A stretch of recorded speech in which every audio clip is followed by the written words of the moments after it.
3, 2. Okay. Should be live. What's happening, everybody? Welcome to a Tuesday live stream. It's a big day live stream. I was having really bad internet issues, so I know I'm talking to nobody right now. But what I want to see is if my internet is holding stable. It's rainy, crazy weather today. I couldn't get my stupid internet to work out, so I'm taking a gamble by even trying this. So anyone who might be watching this in the future, this is the boring part, obviously, of the stream. Let me just mute that. Okay, it looks like my internet is holding. This is a good sign because, man, when your internet's bad, it ruins your whole day, especially if you try to do live streams. So let me share this as I usually do, and then I will check the chat and see anybody who's in the chat. So anyone who's popping in, hello. In one moment, I'll be right with you. And definitely let me know, you guys, if the quality of the stream goes up and down because, man, my internet was giving me issues.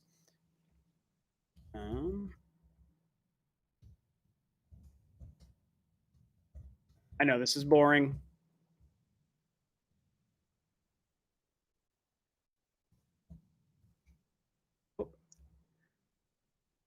If I had good grammar, that would help.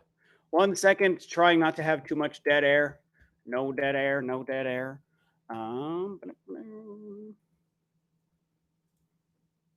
Sweet. All right. Good call. Okay, let me check the chat and see. There is people here. I got a super chat. Oh, Avedon. Dude, Avedon Smith, my man. Good friend of mine, good fellow YouTuber. What's up, man? Thank you so much for the donation. Holy crap. Good way to start the stream. Appreciate seeing you here, man. I have nothing to say for the awesome $5 donation. You just said, what's up, buddy? So what's up to you? Vegan Games. What's up? All righty. Holding for one person at least. Yeah. More people are in here now for sure. Ice Sonic, how you doing? Tech Dad, Riley Shields, Sorry Yuha Gamer, yo yo yo.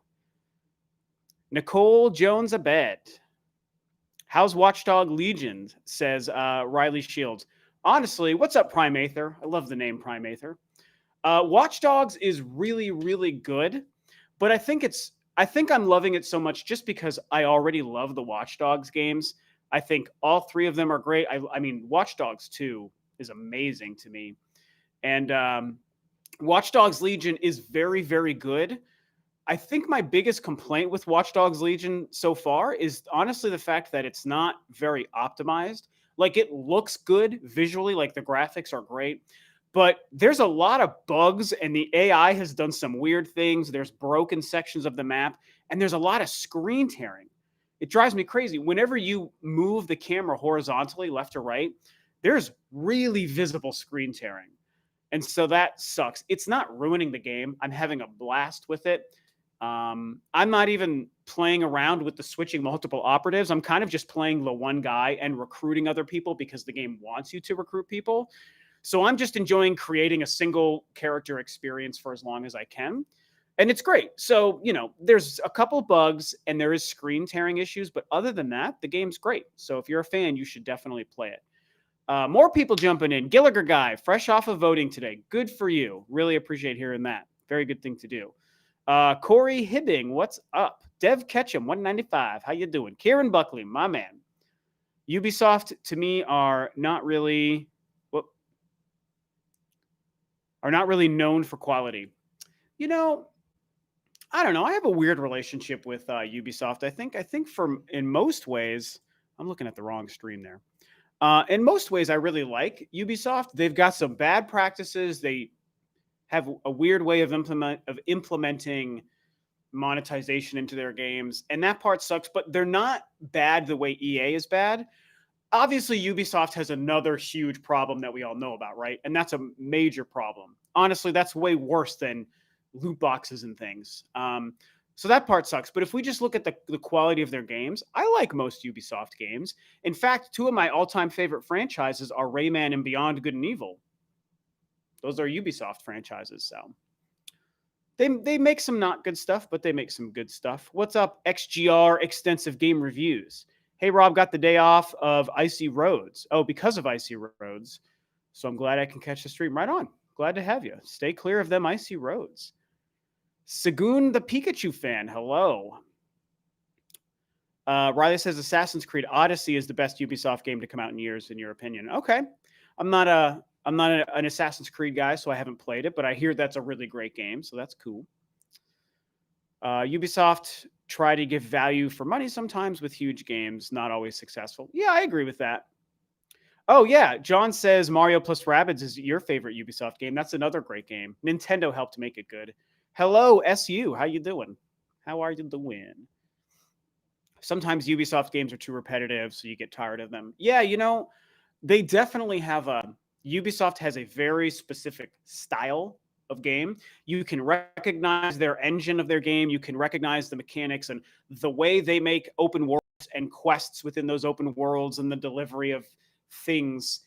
There's a very Ubisoft way of doing things. But a lot of companies have that. Nintendo has that. You could tell a Nintendo made game even if it was from a brand new franchise you'd never heard of.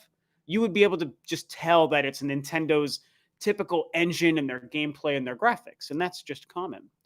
TLRSTN.com says, I can't wait for physical copies of No More Heroes 1 and 2 for Switch.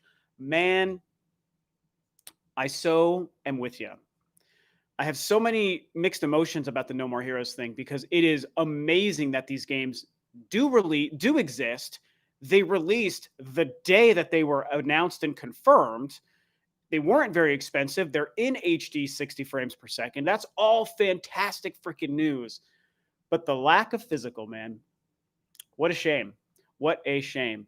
And it's like, yeah, we can wait for limited run games and we can rely on them to make, a third party company's limited selection of physical copies of that game. But to me, I would rather it have just been official so that it was available right away. With limited run, I've never purchased anything from them, but I know it takes forever to get the things that you buy. I know that they have a lot of problems with pre-orders and meeting demands and shipping things properly. I mean, I've heard they're a great company. I'm not dissing the company because they provide an awesome service, but I just know that there's issues. And I also would just rather it be official from Suda51 and Grasshopper and Nintendo and just here, we've officially put this together, $40, $50, $60. I would pay $60 for a physical collection of both those games.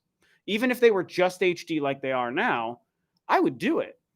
So it's a huge missed opportunity, but it's better to have them than to not have them, right? So it is what it is. I'm really having so much fun going back through No More Heroes 1 right now. I just beat Destroy Man last night. I went to the gym this morning. I'm going to finish this live stream, and then I'm just going to relax for the day until things get crazy on tonight, and I will be following. And I'm going to relax by playing No More Heroes 1 and Watch Dogs and just kind of chill, Enjoy my day and keep it as smooth as possible for as long as possible. That's my plan. Now I have a lot of questions coming in here. Hey, what's up, Data Main? What's up? What's going on? Riley Shield says, anywho, do you remember a game called Wet? I think that was also Ubisoft. I do know the game you're talking about.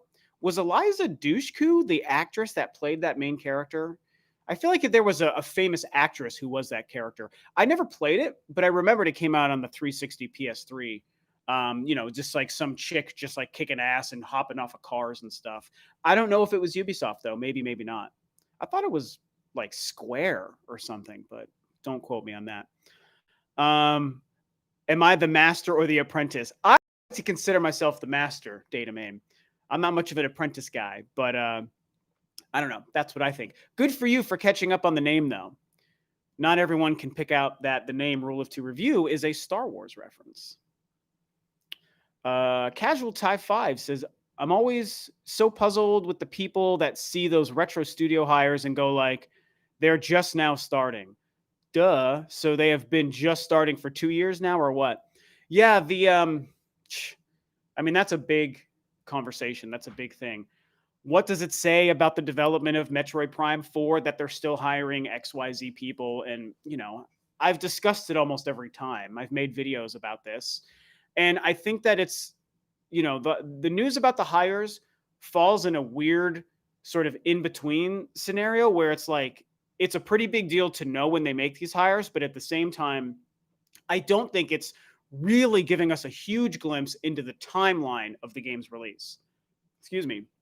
As much as we want it to be that, I don't know that it is that.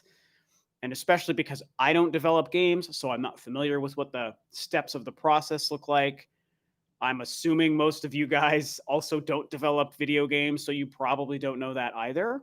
So we're all just guessing and inferring what we can off of that news. And as I said in my this week about the Retro Studio stuff, the problem with covering the hires to Retro Studios is it's the only news we've had, okay? We're getting these news from third-party sources about people who are just following job boards, paying attention to what's happening with Retro Studios. Nintendo hasn't given us a drip of information about Metroid Prime 4 since the delay, or even before the delay, really. The delay is the only thing that they've told us since it was announced in 2017. Same with Retro. So if you're a Metroid fan, like I am, and a lot of you guys who follow Rule of Two Review are, you want to know everything you can about the game. You want some normal updates. You want a title, a release window, a trailer, some gameplay, whatever. And because it's been 3.5 years, I should say, since it was announced, it's like we want something more than just the delay. But Nintendo and Retro aren't ready to give it to us. That's fine. But when other information comes out, like just a hiring of XYZ person, that's the news we have to talk about, okay? That's all there is. So it drives me crazy when people complain about the coverage of this information. It's like, I and anyone else who covers it and discusses it would kill to talk about something factual and substantial and gameplay related or release related or Samus related. But the powers that be aren't giving us that information. We're just going off of what we have. So I don't know. I've gone over that so many times, but I think it's worth reminding you guys and doubling down. Like, that's just what's happening. So yeah, that's my story about that.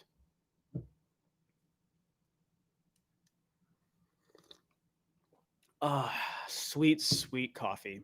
Still pretty early here. It's only 11 in the morning where I'm at.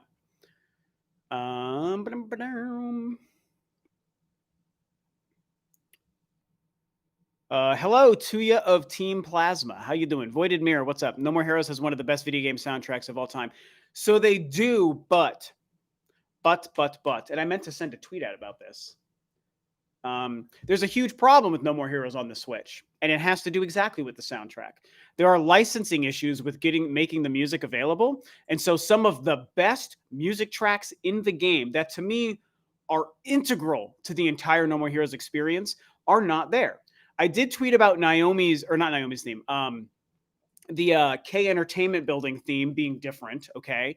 The other huge, the most egregious offense, the worst thing about the Switch version of this game is that Heavenly Star is not playing in Naomi's laboratory. That is criminal, you guys. It is criminal. And anyone playing No More Heroes for the first time on the Switch is being completely robbed of one of the most important parts of the experience.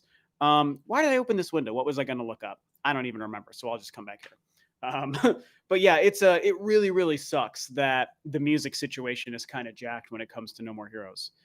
But you're still right in the fact that it is ultimately one of the best video game soundtracks. The original Wii release is one of the best video game soundtracks of all time. iSonic says, am I excited for Age of Calamity? Absolutely. I really enjoyed the demo. I've played the demo, obviously, for Age of Calamity. It's really good. I think the game is going to be freaking awesome.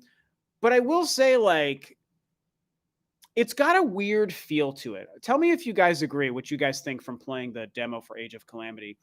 The gameplay is fine and it's fun, and I'm still excited to buy and play the game. But it's kind of like, it's kind of my doorbell just rang. I probably had something delivered. It's like, do I want to go check the door? No, I don't want to do that. I'm on stream. Unless it rings again. If my doorbell rings again, you guys, I will go check it. But yeah, tell me if you guys realize that the gameplay, it's like choppy, it's awkward, it's not very smooth. It's a little bit more, I don't know if chaotic is the word, but I don't know. It plays fine, but it doesn't play great. I feel like the pace and the flow of combat and the how good the controls felt of the original No More Heroes really honestly felt better than what Age of Calamities does so far. Age of Calamity is just a quick kind of mess of stuff. And even though the original Hyrule Warriors is giving you tons of enemies and you're just slash, slash, slash the whole way through, it felt a little bit more organized. And the controls and the speed of the gameplay were just kind of better than what Age of Calamities is based only on the demo. Let me see if you guys are agreeing with this or not, or what you think. Hey, Josh, look at this handsome fella. How you doing, buddy? Hey, Mr. Pete with the donation, my man, $2. So Igor Senpai, Egg or Senpai, is that what that is? Says they just need to fix the frame rate. Yeah, I think the frame rate is part of what that feel is, but I also think part of it is just the way it controls. And I'll remind you guys, I don't think it's bad. It's not that it's bad because it's playable and it's fun. I still enjoyed it, but it feels a little choppy and awkward. And I kind of wish it didn't feel that way. And, you know, you could say, oh, it's just a demo and it might be fixed by the time it comes out. But that's only 2 weeks from now. It's like 2 weeks from right now. So there's not much time for them to change it. They might patch it down the road. But initially, classic Rob review. That's right, buddy. So yeah, Kieran says the frame rate is terrible for Age of Calamity. It dips to 15. See, I'm not crazy. Metroid Warriors, I don't know about that. Super Metroid remake is real or fake, says Crash. I'm going to say fake. I definitely think that we're getting some kind of Metroid in 2021, you guys, but I don't think we're getting a Super Metroid remake. I do not. I'll remind you guys, keep me updated on how the quality of my stream is going because my internet has been terrible today, and probably because of the weather. And I normally have really good internet, but it was giving me issues today. So Age of Calamity's combat is way more interesting to me than the original. I mean, I like what they're doing with the combat, but it's also similar to the original as well. The only difference you might be talking about is just the characters, because there's different characters to play in this one than there was in the original one. Sweet. All right, thanks, Josh. Appreciate that. Hoping my internet stays stable. Stupid rainy Pacific Northwest. I shouldn't call it stupid. I actually love the rain. Super Metroid is a masterpiece. I agree. They might take out the video capture feature in Age of Calamity that fixed frame rate with other games. Did it really? I had never heard that. I don't know why that would. I mean, I guess I understand why that would change it, but that doesn't make any sense. Okay, Josh, what's your no more heroes question, buddy? What did I miss? Let me see.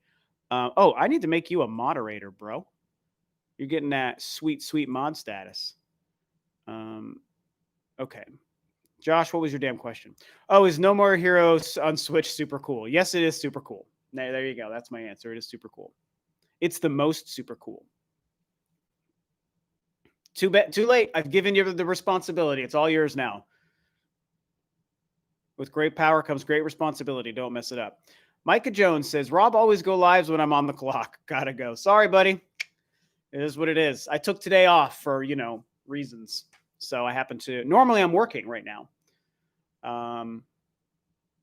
What's up, everyone? Hello, Hemp Tech. Sagoon says, I'm so ready for stuff on Switch. Pretty much finished with backlog and only have one more game I'm thinking about. Yeah. I love the Switch in the library, but I do think that, we know why 2020 has been slow, but it's been slow. There's not a lot of new games to play. I mean, freaking Xenoblade was an old game. Pikmin is an old game. The 3 Mario games are old games. The 2 No More Heroes games are old games. So there's been 4 or 5 games that have released on the Switch this year that I've already played in decades past. I did pick up Paper Mario. I thought it was okay. Animal Crossing isn't for me. I said Pikmin. That's, it's an old game. I have that on Wii U. Hyrule Warriors is going to be a new game. Am I missing something? Hyrule Warriors, Animal Crossing, and Paper Mario, right? Those are the only new Switch Nintendo games this year, I think. Phoenix Rising, whatever, Immortals is coming out in December, so that's cool. And then there's Control, the cloud stuff, but So hopefully 2021 is much, much better. And I think it will be, you guys. Not new, but 35th anniversary collection. Yeah, I said that. The 3 Mario games. And yeah, they're not new. Oh yeah, 51 games. That is a Nintendo published title that has a couple of unique to Nintendo things and then a bunch of old games that have existed for decades and centuries that are not Nintendo's games. But it is a Nintendo release title, to be fair. So not exciting to me, but Josh says, I think 2021 is when we get Metroid Prime 4 and Breath of the Wild 2. You think Metroid next year, man? I will say I agree with you on Zelda. I absolutely think Zelda's next year, but I don't know about Metroid. I think it's 22. D'Amico Velaz says, why should someone who've never played No More Heroes 1 and 2 play them now? I was always interested in them, but never owned a Wii.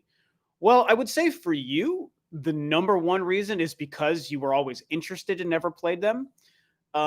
In general, I would say because No More Heroes is like, it exists as a really unique and interesting part of like Nintendo's specific legacy of game releases because Nintendo, No More Heroes, both those games, but especially the first one, released as a really unique title at a really unique time for Nintendo. Nintendo's always been, excuse me, Nintendo's always been pretty focused on, family friendly and kid friendly consoles and video games. We know this, right? We like that about them. And it took a while for them to start warming up to mature content. It definitely started in the GameCube era specifically, especially if you look at a game like Resident Evil 4, which was exclusive to the GameCube for a year. And that's a big deal, as well as Killer 7, another Suda 51 game. But in the Wii era, we really didn't get a lot of mature content on the Wii. That was a very weird and unique time for Nintendo. Like, excuse me, this coffee is getting to me. It was a good time for Nintendo, but it was weird, right? And they were not very open to mature stuff on that console specifically. Along comes No More Heroes, which is this hyper violent, hyper mature, very bloody, very sexy, very gore filled game that was releasing on the Wii, and it was exclusive. So Nintendo and Suda organized this game to be exclusive on the very, very kid-friendly Nintendo Wii in 2007, just a year after the console launched, right? And it's not just that that game has blood and swearing, but it's also like, I've always likened Suda 51 to the Quentin Tarantino of the gaming world. So it's also the way he makes his games and tells his story and writes his dialogue and writes his characters. And it's so antithetical to the Nintendo Wii era of Nintendo. It is so crazy polar opposite of everything Nintendo was during the Wii era. But here comes this game, and it was not just released on the Wii, exclusive to the Wii, okay? And I think that's part of the reason I was so excited and fell so extra in love with it because of what it represented and the fact that at that time, when the 360 and PS3 were taking off in a different direction, this game is like doing its own thing on the Nintendo Wii at that time. And I'm like, this game shouldn't even exist. And it did. And it was really great. So, and of course, there's the fact that No More Heroes 3 is on its way. So you also could experience the games from their Genesis point all the way up to the new one. So for all those reasons, that's part of the reason why No More Heroes is so important and special to me. I couldn't believe I was playing a game like that on the Wii in 2007. I was 27 years old. Josh is in the chat. I was living in Fort Collins, dude. I played that game in Fort Collins, Colorado. You know. So, I mean, that game is just really, really cool, So that's why I would say you should play it.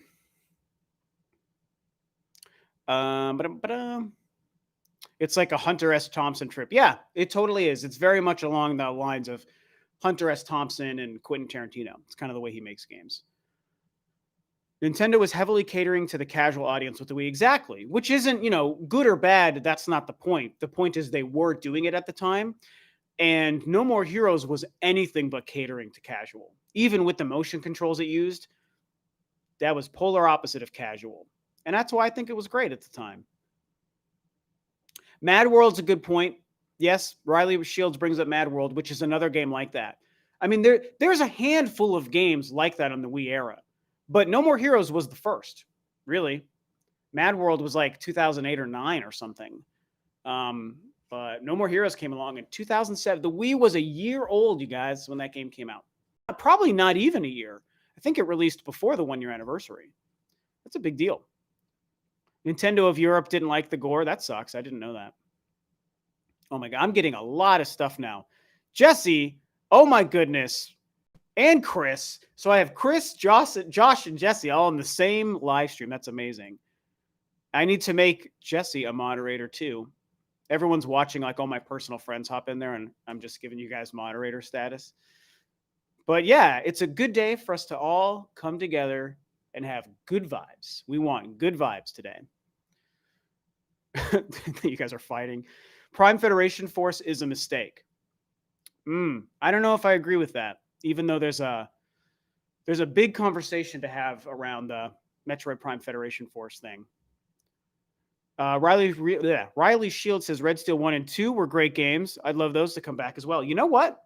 You're right. I forget about Red Steel 2 or Red Steel 1 being a mature exclusive game that launched the Wii. So to be fair, the very first day of the Wii, there was a mature exclusive game. It's a very, very good point. But that game wasn't very good. Red Steel 2 is amazing. Hello, Armchair Analysis. Artisan says Galactic Warriors, Metroid, Cross Dynasty, Samus, Zero Suit Samus, Dark Samus, Hunters, Ridley, etc., all playable characters.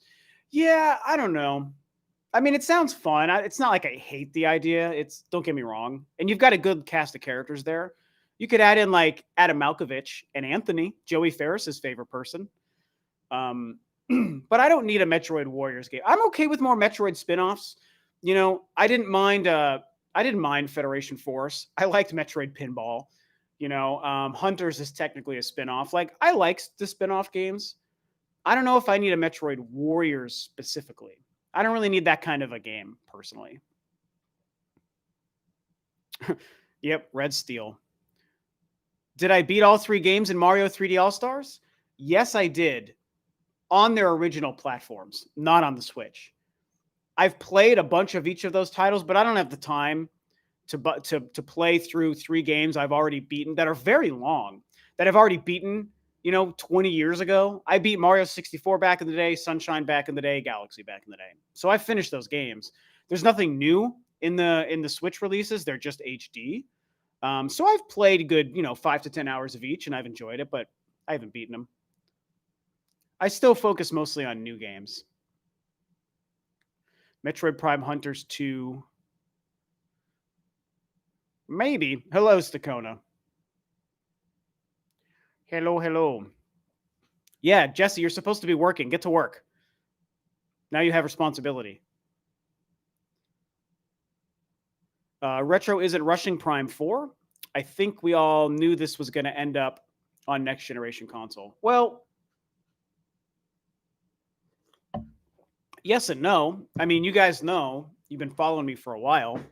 I absolutely think that Metroid Prime 4 has a damn good chance of releasing on the next console. It just makes sense to me. I think 2022 is the earliest we're going to see Metroid Prime 4 release. And I think around 2022 is when I think Nintendo might release their next console. Not a Switch Pro. None of that Pro upgrade stuff. I'm talking about next gen, successor to the Switch, whatever it is. I think that would be around 2022, at the earliest as well. So I feel like I was one of I'm going to humble brag for just a moment, which I try not to do, but I feel like I was one of, if not the first person in this kind of gaming space, especially in like the Metroid community too, who's been lining up the potential release of Prime 4 with a potential next generation console. Doesn't mean I'm right. It might not happen, but people now suspect that it might. And I was talking about that within weeks of Metroid Prime 4 being delayed in January last year. I was like, it could line up this way. So I'm starting to think Metroid Prime 4 might release around 2022. And I also think a next-gen Nintendo console might release around that time. Maybe Prime 4 becomes a next-gen Nintendo title. But I think the most likely option for this, though, is not for it to just be a next-gen game. I truly, truly think if I was going to place my money on anything right now, if I was going to go to Vegas like I like to do and put my money on anything for Metroid Prime 4, it's cross-generation. You know, I was one of the first people to say that as well. And nowadays, a lot of people think that there's a good chance that happens. And I'm gonna stick to it. You know, anything could happen. It could not be cross-gen. It could be Switch only. It could be next-gen only. It could be cross-gen. Any one of those three options is still an option on the table. But what feels most likely to me right now is definitely a cross-generation game. Metroid Prime 4, Nintendo Switch, next-gen Nintendo, just like Breath of the Wild, it makes the most sense. And I think that it becomes a great bridge title, you know, to do the Breath of the Wild thing where it can sell a lot to the install base of the Switch while also helping drive sales of the next gen console at the same time. We get to buy our new Nintendo console and have this amazing brand new great Metroid game to play on launch day. Just like we all played Zelda until our eyeballs exploded when we picked up our Switch on launch day, we all did that. We would all do that with Metroid Prime 4 if Metroid Prime 4 does the same thing for next gen. And I also think if Nintendo's smart, they realize it's also what's best for Metroid. That's another thing no one else has discussed, but I'm discussing it. I think it's also helpful to the Metroid franchise to do that because it's going to generate extra hype for Metroid that wouldn't otherwise be there. And we all know Metroid's great. It reviews great. Fans love it. We're rabid for more Metroid. It's very popular, but it also doesn't sell that well. So I think that releasing it as a cross-gen game that could launch the next console gives an extra injection of hype and excitement into just the overall Metroid brand that wouldn't be there if it just released on the Switch. And so it just all makes sense. The timing of when I think the game will release, the timing of when I think Nintendo might go next gen, and the benefit to Metroid Prime 4 as a title to aid in sales, to inject more sales hype into it, it just all makes sense. So it's only a prediction. I'm not making a 100% firm statement that it's going to happen. I'm just saying I think it's going to happen. I would put my money on it, but I in no way think that I'm 100% right. Like I said, anything could happen. Switch only, next gen only, or cross gen. It's way too early for us to say any one of those is absolutely going to happen. So I'm only telling you what my gut tells me. So I'm sure I'm missing a trillion questions now. Let me see what you guys are talking about. When have you gone to Vegas? I went to Vegas for like 30 minutes in 2004, Jesse. That was my one time in Vegas. And I hated it, actually. So I don't really want to go back. Tony Montiero says, wasn't there a rumor for a 2D Metroid along the Pikmin and Mario rumors? So there was. And here's my thoughts. I've thought about making a video about this. I wonder if I should save the conversation. But that doesn't make sense. We're talking here. I'm not going to do that. So here's my feeling on that. I still believe that rumor, actually. I think that the Paper Mario thing being real is a huge deal. And the fact that Paper Mario and a 2D Metroid were rumored at the same time in January this year, you guys, okay? Pre-pandemic, early in the year, in January, that rumor came out from Sabi, who's now no longer like anywhere, like is hiding from everybody. But this was the rumor that a new Paper Mario and a new 2D Metroid were going to release in 2020. And everyone was like, holy crap, what does that mean? And then Paper Mario turned out to be real. I think that the new 2D Metroid thing,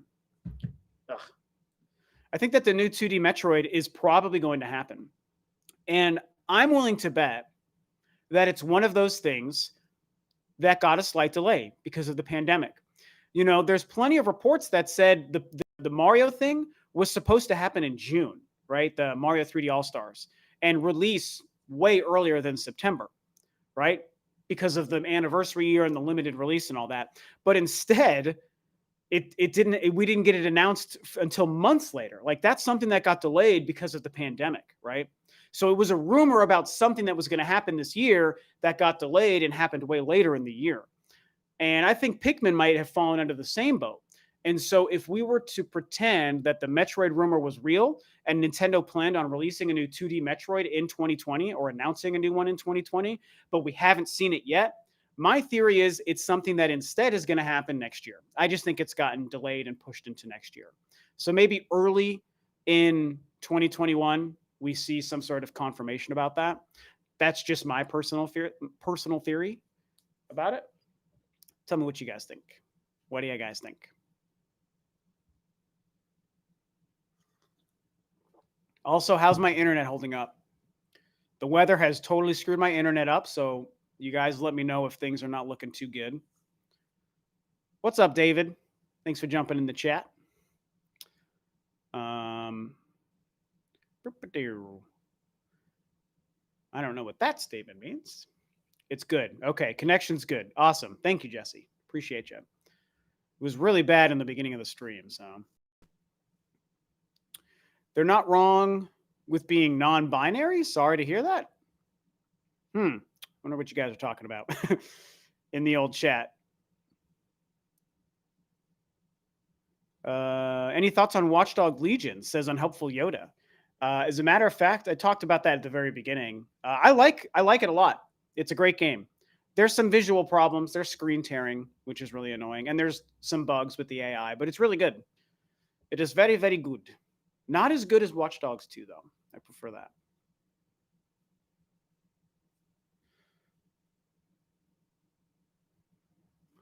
I thought Paper Mario was the same rumor as 3D Mario Collection. No, it was not.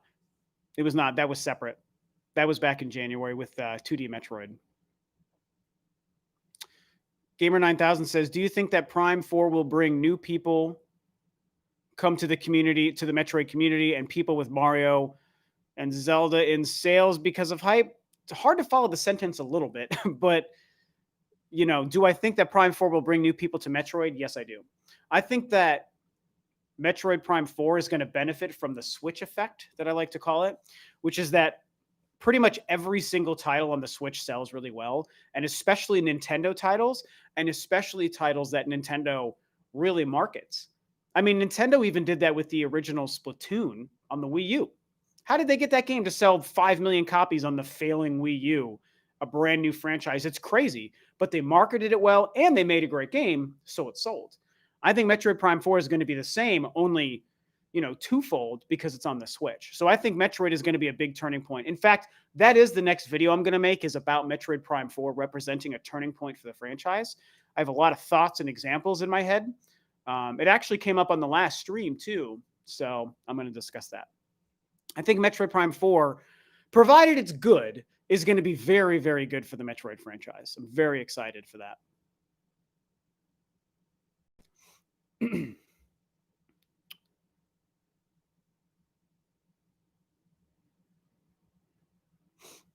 I'm getting a lot of questions. We have over 100 people in the stream, so I really appreciate you guys. And it hasn't gotten too political, which is good. You know, politics is great. It's a huge day, but I'm trying to make this a safe space and just avoid it. We're just trying to relax, talk video games. So I appreciate you guys for that. Dead by Daylight is the best game on the Switch. I know you really like that, Chris. It's not my kind of game.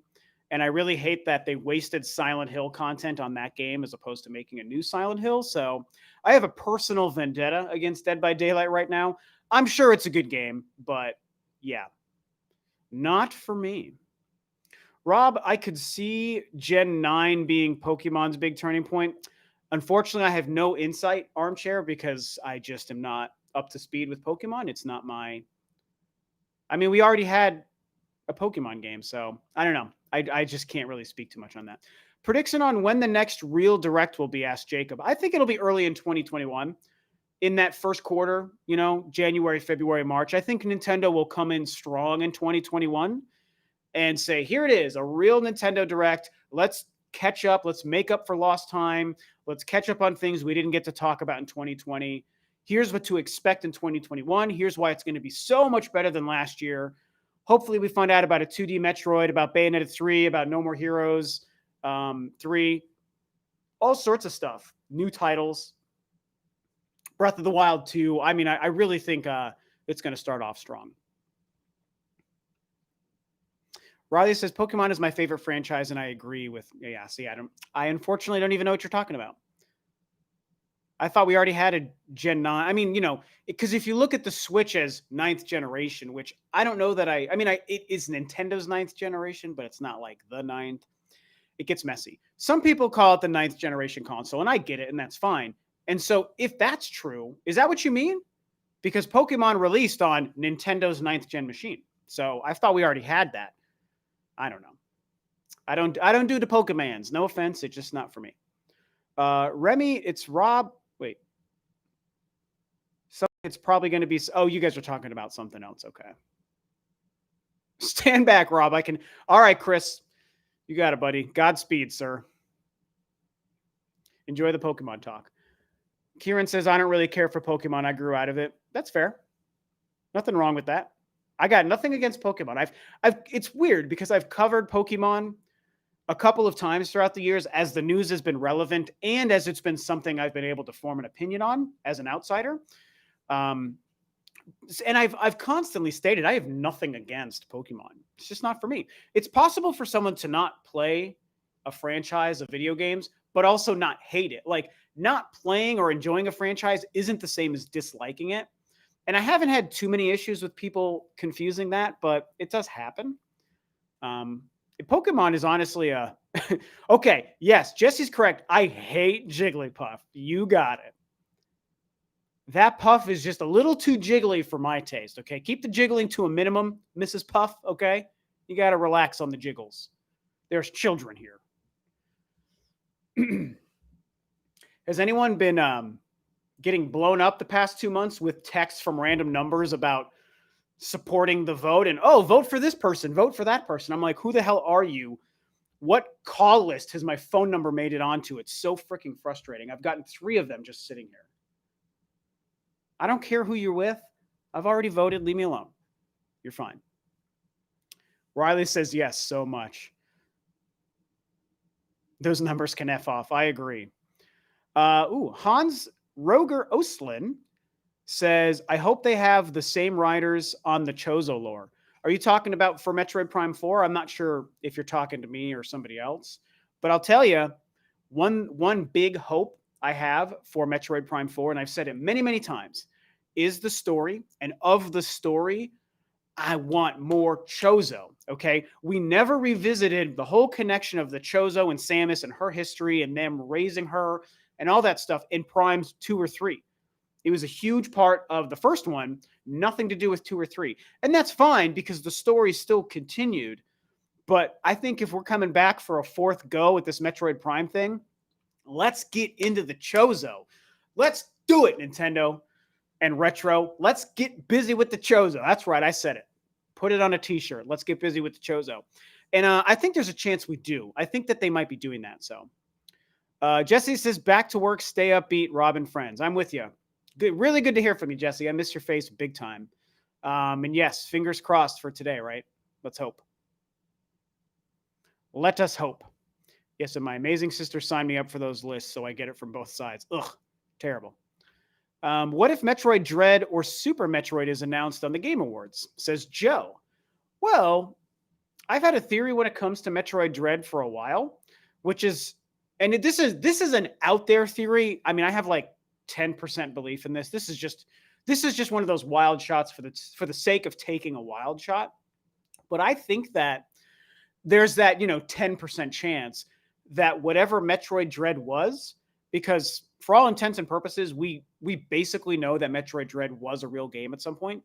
I wonder if some of the core concepts, story, design, visual, whatever, that were Metroid Dread at that time might have slowly morphed into what Metroid Prime 4 is going to be. And I wonder if we're going to learn that there's a correlation between Metroid Dread and Metroid Prime 4, I even had the wild out there theory that the name of Metroid Prime 4 might end up being Metroid Prime 4 : Dread. How crazy would that be, right? That'd be insane. So, I'm just throwing it out there on the off chance I'm right. SU says, you missed my Metroid question. So here, yeah, it's easy to miss questions, guys. I'm really sorry.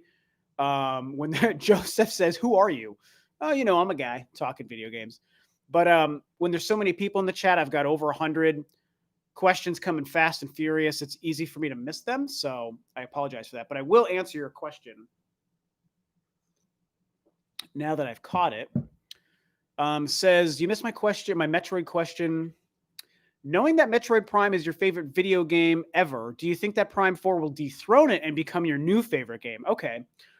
Well, good question. I've had that come up before. My answer is yeah, it's certainly possible. I mean, if any game is going to have a good shot at dethroning my favorite game, it's going to be a new game in that same franchise, right? It doesn't have to be that, but the best shot comes from a game in that same franchise. So yes, Metroid Prime 4 has the chance to become my new favorite game. I don't know if it's going to, though. It's going to be so hard to recapture the magic of Metroid Prime. Because for me, here's the thing about me, guys. I'm a very nostalgic person. I'm very tied to my nostalgia. And I tie a lot of my opinions to things like video games and movies to that nostalgia. I have no problem admitting it. Like Mario 64 is like maybe my favorite or second favorite Mario game of all time, not because it's good today, but because of what it was like when it was 1996. And I maintain that even through today because I know what it was like back then.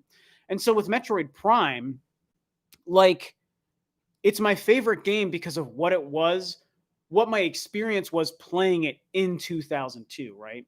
I was living in my third ever apartment with two roommates, and I was working at GameStop, and I thought Metroid was just pretty great, but I wasn't like a Metroid super fan. I played Metroid Prime, and the way Metroid Prime represented the future of graphics, of gameplay, of sound, of Metroid story stuff, the game felt 10 years ahead of its time at that time. And I just couldn't stop thinking about it after I finished it. And slowly over time, I realized that's my favorite game experience of all time, was experiencing Metroid Prime for the first time when it was relevant in 2002. And so it's so hard to dethrone something like that because Metroid Prime 4, as amazing as it's probably going to be, it's not going to be new the way Metroid Prime was new. It's just not going to. Now, it still could happen. It could do stuff so differently that it recaptures a different feeling in, 2021, 22, whenever the hell that game comes out. It might become the 2022 version of what I experienced in 2002. So that would be a way that it could do it. But it's just going to be tough, man. It's going to be tough to change the way I felt in 2002 playing Metroid Prime. You just can't do it, So kind of a rambling answer, but I just use I use my nostalgia to fuel my opinions. That's just my personal preference. I don't know if that makes sense. I'm not going to tell you who I voted for. If you know me or you follow me on Twitter, you already know the answer. So you should just go look there if you want to find the answer. But I don't really want to get into that stuff here. That's not the purpose of this stream. We're trying to just talk video games and put good energy and good vibes out there today. Yeah, Malik is right. I voted for Samus. I wrote in Samus. There you go. Now you know. Okay, well, you say you understand. That's cool. I appreciate it, Jandine. Good for you. I really appreciate you. But yeah, if you go to my Twitter, you can find out who I voted if you just follow my Twitter. Imagine if you could complete the planets in any order and the story changes depending on your choice. Yeah, that would be cool, Ian. If they have multiple planets, which they might not in Metroid Prime 4. Yeah, actually, Josh is right. I wrote in Samus, but then I crossed Samus out and I wrote in George Lucas. That's a real fact. I would totally vote for George Lucas. Chris says, too earlier, Dead by Daylight didn't waste a new Silent Hill. They just added Pyramid Head and Heather as characters. Konami screwed us on a new Silent Hill. Oh, I agree with you, Chris. Konami did screw us on Silent Hill, but in the midst of their continual screwing over of Silent Hill, by the time they decided, oh, let's do something with this franchise, they threw it into another game as multiplayer content that just means nothing. So it's not a knock on Dead by Daylight, really. It's definitely a knock on Konami and their bad Silent Hill decisions, but it rubbed me the wrong way, and that's all I can say about it. That's just how I feel. Can't be changed. I'll tell you when it can be changed. When a new Silent Hill actually gets announced. If that happens, I will lower my defenses when it comes to Dead by Daylight. But until that day, my defenses are up. My shields are at maximum. You can't change my mind. Can't do it. And if you don't like it, write Konami and tell them to fix the problems, because it's all on Konami. He has a great killer, though. I'm not sure what you're talking about. Then you can be Ash from Evil Dead, which is great. I'm all about some ashy time. Give me some ashy Ash. Vote me, I will give you potato. All right, Wangley, that is the comment of the day. I love that. Malik says, Odyssey amazing the first times, but the quantity of moons diminished the fun factor for repeat playthroughs. I could not agree more, Malik. I really, really like Mario Odyssey, you guys. I truly like Mario Odyssey. My first time was a lot of fun. I was like, this game is great. This is a great new Mario game. Having a blast. But since beating it, every time I go back to it, and I still have to collect more moons. I've got like 500 or something. Every time I go back, I get so bored. And I think, Malik, you hit the nail on the head with some of the reasons why. It's just the fun factor is diminished because of how they did it with all the moons. It's not bad. It's just not fun. Like, the game is riveting from beginning to end. But once I beat it, like the base level beat it, it's like I'm not having fun every time I go back. Thank you for talking to me, Have a Moon. Exactly, Ian. That's like what it's like, you know. Kieran says, I had more fun playing Mario Sunshine for the first time this year than I did for Mario Odyssey. Boom goes the dynamite. Good for you, Kieran. I agree with you. And it's tricky because okay, so it's weird to compare Mario Sunshine and Mario Odyssey, because from a technical craft of video games perspective, Mario Odyssey is the better game. Absolutely. I will admit it. Mario Odyssey is a better made game than Mario Sunshine. But as time has gone on, I think I prefer Mario Sunshine. And this is something where it's not that I think Mario Sunshine is the better game. It's this weird, conflicting situation in my brain, because I'm an organic person just like all of us, and we have organic thoughts and feelings about stuff. It's this conflicting thought in my brain where I know Odyssey is better, but I prefer the inferior Sunshine. Probably partly fueled by nostalgia as well. But also it's also more unique. And I also like the structure of go to this level, here's a set selection of, missions to get 1 star or 1 shine or whatever. And I liked that mission structure more. XGR coming in with a super chat. My man or woman, thank you so much. I appreciate you. Says, do you think Metroid Prime 4 will use the right thumbstick like a traditional FPS, or do you think they should stick to the trigger lock-on system? Really, really, really good question. I have discussed the control situation for Metroid Prime 4 in the past, theorizing and guessing on what they'll do. I really think they're going to have kind of a combination of all of the above, and they might even combine some things, because I could see it being a situation where you can use either the thumbstick for traditional or motion control, but still being able to use lock-on for both styles. There could be a reason to do that, Yeah, Josh says it's a good question, and it is a really good question. So I would say let's keep our minds open for any of the above. If Nintendo is really smart, they're going to give us a lot of control options for Metroid Prime 4.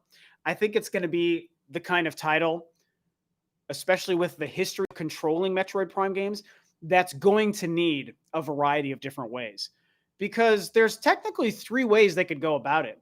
They could do something crazy and go with the classic GameCube style controls, which are very different than any first-person game you've ever played. They could go with the traditional motion controls that started with Metroid Prime 3 and then make updated versions of those using the Joy-Cons. Or they could go traditional FPS, like you say, where you use both thumbsticks to just do like you're controlling a Halo or a Call of Duty, except it's a Metroid Prime game. They could do all 3 of those. They could do only one of the 3. They could do a combination of all the above. And I just think if they're smart to make it appeal to as many people as possible, that's the main reason. They will allow for all 3 control styles, and part of the secret sauce to doing that is making sure that the game and the gameplay is properly crafted around all three different options. So I'd have to think it becomes really hard to develop a game well when you're using so many control options, but that's just what they have to do, okay? You have to craft the progression through the game and the way you combat and the way you backtrack and unlock new areas and use new upgrades to do new things and access new areas, all that stuff. It has to be crafted around any one of the control options they would give you. Now, if Nintendo decides to limit it to just one control option, whichever one of those three they choose, it becomes easier to craft the game around one specific control option. That's essentially what they did with Metroid Prime 1. That game is crafted around the weird, goofy GameCube controls that they had. And so when it comes to Prime 4, they've got to be really careful with what they do control-wise. I think they're going to nail it. It's probably part of the reason it's taking so long, if I'm being honest. But I have faith they're going to nail it. It's just going to be really tricky, you know? Tell me what you guys think about that. There's so much potential with a Lily Mom cross TK. I don't know what any of that means, unfortunately. So Prime's original controls got reworked too. Well, they did for the Prime trilogy, yes. They basically eliminated those controls and just gave it the Metroid Prime 3 motion controls, which surprisingly worked very well. So, yeah. Yep. Playing Mario Sunshine, like the first time I heard Ride the Lightning, magical. Oh my God, Chris, I love you for that comment. So many good things wrapped up into one comment.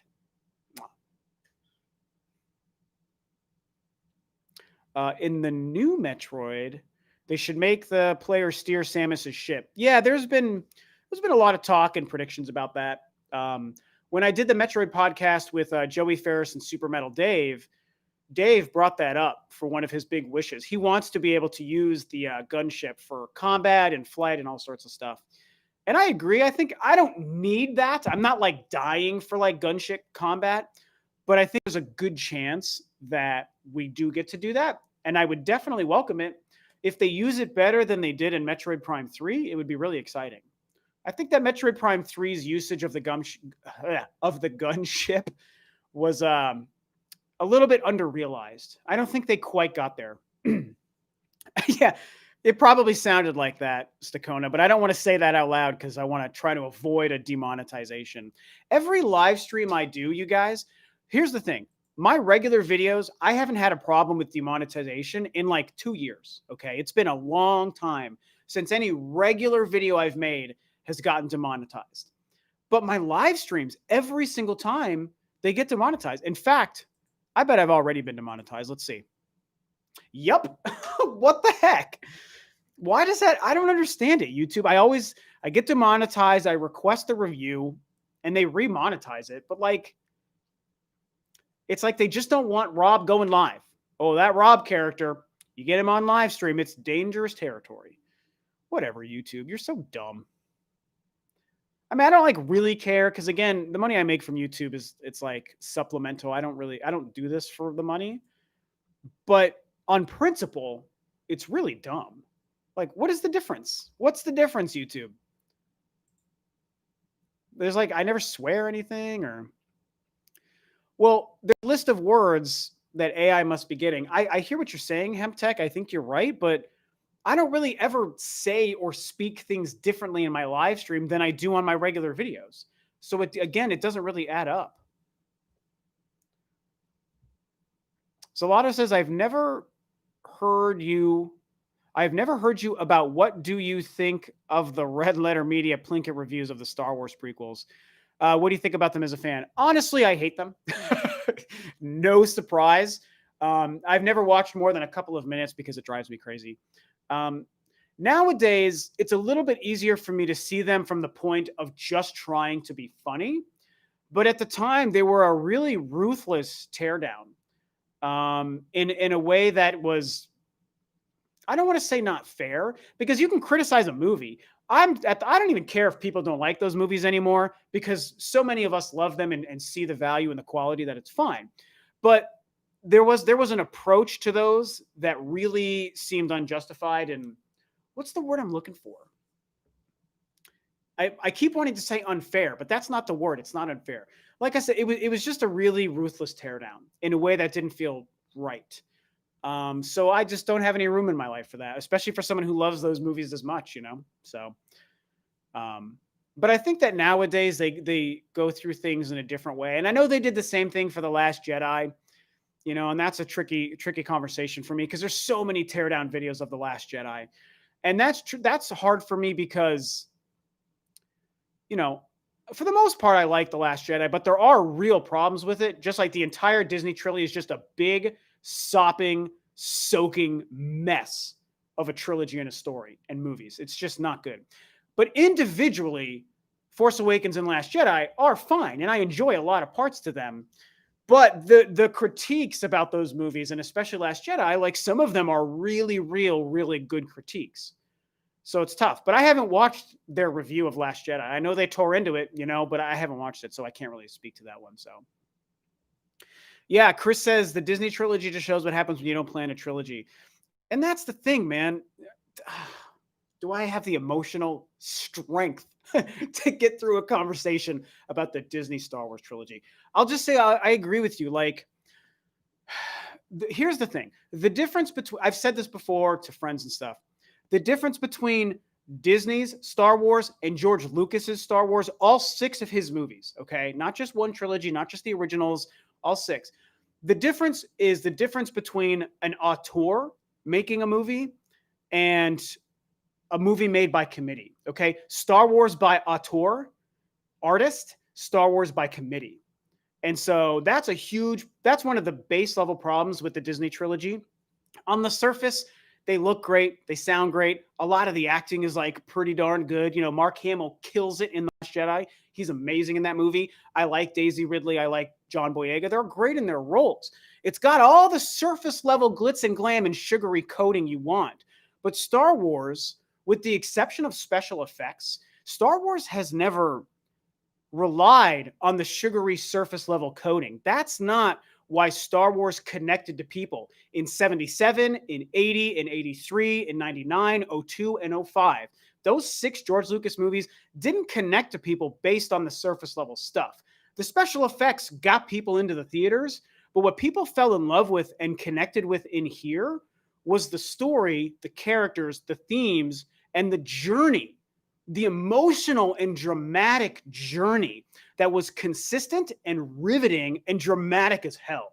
Okay? That's what George Lucas's stories are about. They're not about, he said this before, they're not about the spaceships. They're not about, you know, ooh, big Star Destroyer, big bad scary. Like that's the side stuff. That's the coloring that he's adding to the canvas he's painting on. But what he's painting on that canvas are the themes and the journeys of this family called the Skywalkers and the small group of people around them as these huge universe-changing events are happening around them. But we're looking at that big universe through the tiny window of the Skywalker family. Okay, now I'm doing this. Really? Is this what I'm doing on live stream? So we're looking through this people. We're looking through that people, this whole Star Wars universe, and the Disney trilogy and the people behind those movies, they didn't get that. Okay, they were too excited to just make a big special effects filled Skywalker movie. Oh, we got lightsabers, we got Han Solo, we got Chewbacca, we got Luke, Leia. This is great, right? This is exciting. But underneath all that stuff, there was no soul. And the filmmakers behind it didn't have the same connection to the story and the journey of the characters. And that's why it's a huge problem that they didn't really work with George Lucas, right? Because even though Lucas wasn't going to direct those movies, they were going to be his stories, which means the journey would have been consistent of the characters. And like Chris said, they also would have planned the trilogy. Not planning the trilogy, doing the relay race, like Mark Hamill called it, making up who Rey is on the fly, like Daisy Ridley confirmed to us. That's stuff that happens when you don't have the one unifying vision. And so I can't believe I'm going off on a Star Wars rant here. Disney not working with George. Granted, it was, in my opinion, the biggest mistake was George's, okay? And George is my hero. The biggest mistake was George Lucas thinking he had to sell his company, and giving away the power to make the movies he wanted to make. So my heart breaks for the guy, and it breaks for us because I think we missed out on true sequels that could have been amazing. But really, George dug that hole for himself. And the only mistake, true mistake, I think George ever made that I will give him flack for was selling the company before he made his sequels. He could have made those sequels under the George Lucas owned Lucasfilm and then decided to sell them and retire. And he could have made those movies himself, or he could have hired people to make those movies. But if he owned Lucasfilm, he would have said, "You're making my stories, but you're the director," which is what Empire Strikes Back and Return of the Jedi were anyway, and they're amazing. Anyway, whew, turns out I did have the emotional strength to go through that. So you're all welcome. Yoda, weird movie The Last Star Wars is. Oh, yeah. Gen X Gamer says, perfect assessment of the Disney Star Wars trilogy. Thank you. I appreciate that. I kind of ranted. I got a little heated. But yeah, that's how it gets demonetized. That was very funny. Hey, Jono, what's up, buddy? Thanks, man. Malik says, the fact that the sequels just came out and went tells us of its quality. Yeah, I'm open-minded. I went in to The Force Awakens, and you can ask my buddies, my real-life buddies who are in the chat here.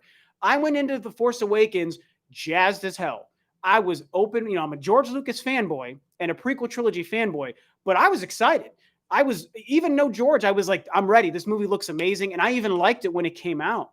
So I went into this trilogy ready to accept kick-ass new Star Wars, but the movies and the story let me down. I didn't go in hating. I was going in excited, okay? And you can ask my friends, it takes a lot to make me unhappy when it comes to Star Wars. You have to actively try to disappoint Rob with a Star Wars movie. You have to try to do it. And they found a way. It really fell apart with Rise of Skywalker. I was hanging on by a thread after Last Jedi. I was like, well, Force Awakens and Last Jedi, they don't go together well, and they don't match with the original 6, but I think they can bring it home with Episode 9, so I'm ready for Episode 9. But that was the worst movie I've ever seen, so it all fell apart. That's it. Hey, Rob, my uncle who works for Nintendo just confirmed we'll have Bakugan for Smash. Sweet, Random King. Sweet. Josh, Rogue One is your second favorite. I like Rogue One. A lot of people love it. I think my only problem with Rogue One is that it's not really part of the story. I mean, it is part of the story, and it's a good movie. Like, I like it. I don't dislike the movie. I own it. I like it quite a bit. But I think my heart and soul is connected to the Skywalker story. Everything that's outside of that, even if it's really good, it's not hitting me here. It's like, oh, that's a fun story. That's a fun book. It's a fun movie. And it adds some cool things. But when I get like passionate about Star Wars, it's the Skywalker saga that really has me most interested. So, but again, Rogue One is very good. I don't love the characters, but the story is really great. And the ending is awesome.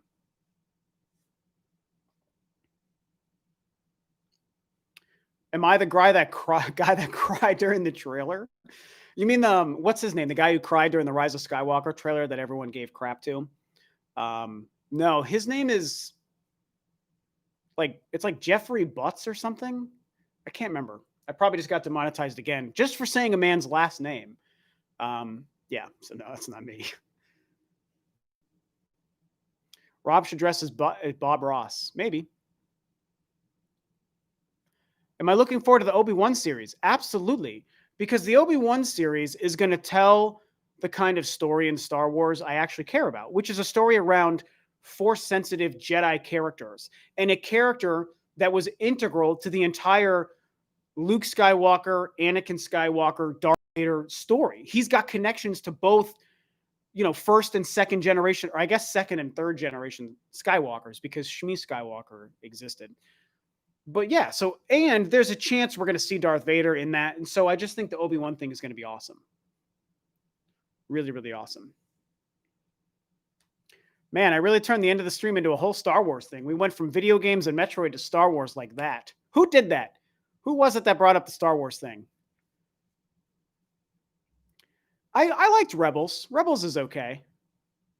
It's good. Yeah, Rebels is good. Rebels is one of the strongest things to come out of the Disney era, for sure. Oh, I love the Old Republic, Shadow King. I love the Old Republic. Malik says there was almost no OT content from 99 to 2014. We were all all in on prequels. During the sequel era, we got TV shows, movies, books, games, every other era of Star Wars. The sequels didn't stick. Yeah, I see what you're saying. Yeah, they didn't. They really didn't. It was me, sorry. Curse you, Zalato. Not like I mean, I don't mind. I love talking about Star Wars. It's just, my channel's not a Star Wars channel, so I just can't imagine many people find it interesting.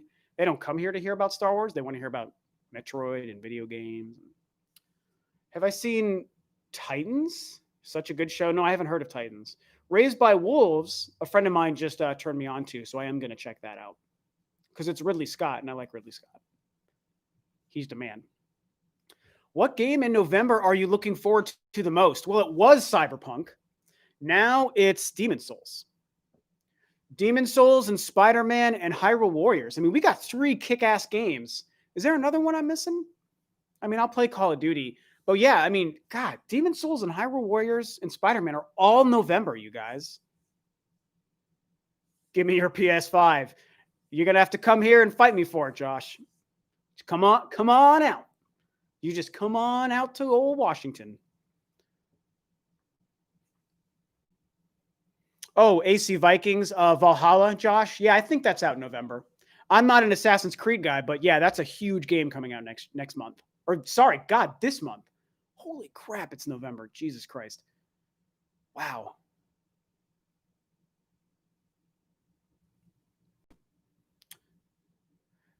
Do you prefer home consoles or handheld consoles? Oh, I prefer home consoles, for sure. Watch Dogs is already out. That came out a couple days ago in October, Brandon. Ronnie Fazio says, hey, Rob, are you familiar with Digimon at all? And have you heard of Digimon Survive? No, I'm not really a Digimon guy. Not my thing. What do I think about games costing $70 now? People are really divided on that. Actually, I shouldn't say that. People are just really mad about it. It's not really a divided thing. People are just mad.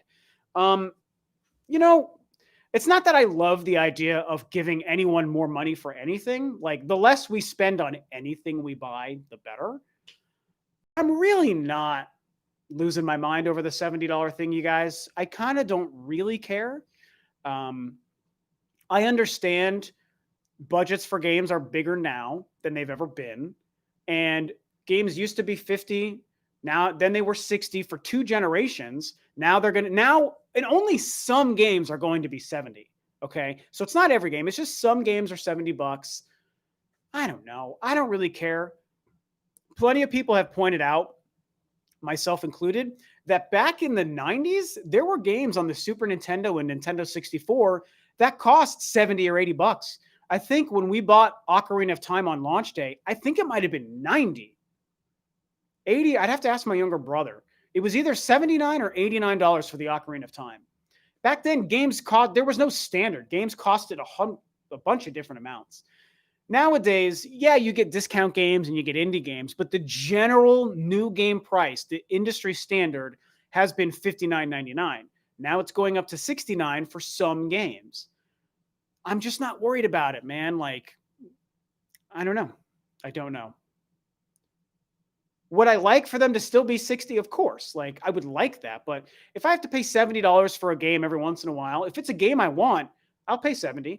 I'm happy to pay $70 for Demon's Souls and for Cyberpunk. I'm just going to do it. You're not going to stop me. So it's okay.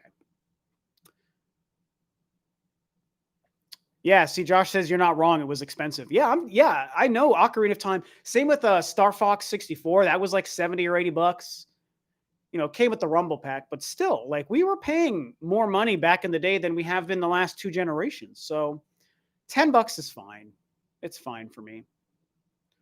My dream game is Capcom Resident Evil making what? Capcom Resident Evil making Marvel vs. Capcom 2 in the RE engine. I think you just mean MVC in the RE engine.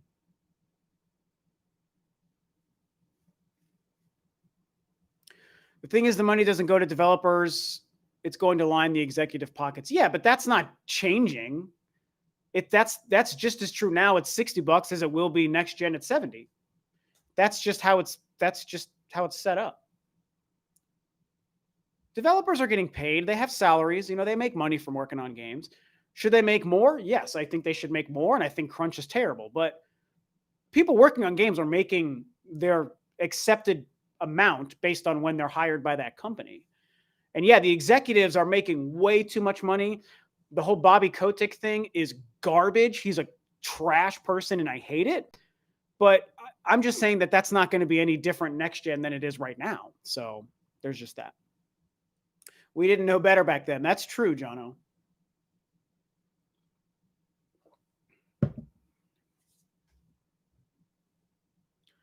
Still getting those stupid volunteering voting texts. Still getting them.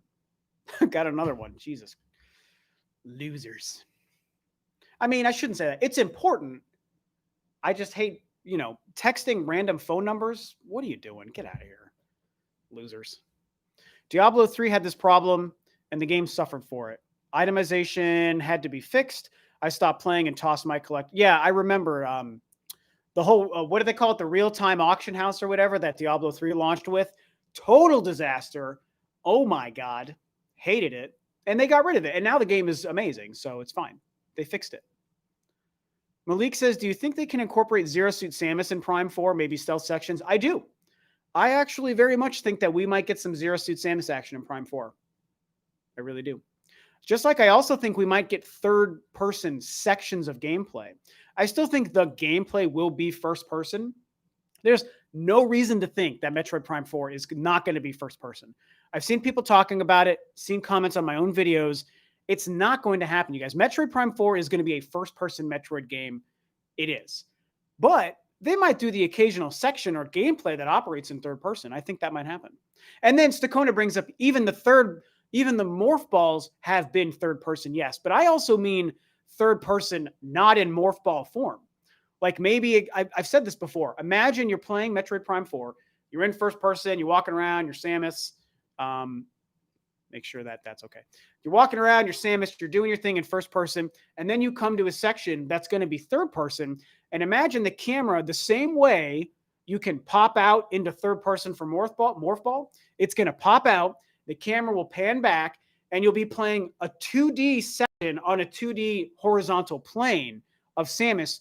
Picture it turning into something that looks identical to Samus Returns. I think they might do something like that for like certain sections and using certain items. I think that could be really cool. Yeah, XGR says that would be amazing, right? I think that there's something to that might happen in the game. Remember, if we see that when we first see gameplay of Prime 4, if they show us that, you heard it here first. I first said that a year ago too. So just saying. I clearly think about the game way too much. Hillian Geek says, I'm more third person than first person. So you're just saying that you prefer third person to first person, I think. That's fine. Breath of the Wild 2, Holiday 2021, Prime 4, March 22. I like it, Malik. I like where your head's at. I think you could be onto something.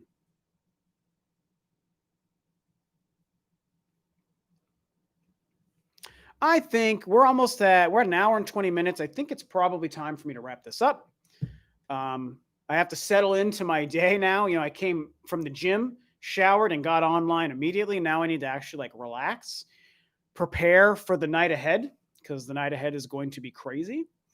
Hey, what's up, Olga? Says I subbed. Hey, thanks. I'm literally ending the stream right now. I'm so sorry. But I'm going to have it replayable in just a little bit.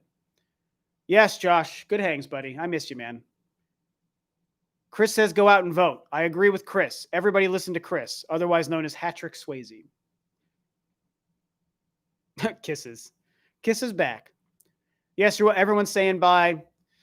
Vote, vote, vote. All very true. Hit that like button. Yeah. Okay, this was a ton of fun. Thank you guys so much for showing up. And hopefully today turns out to be an okay day and a safe day. And I will catch you guys sometime soon. Bye-bye.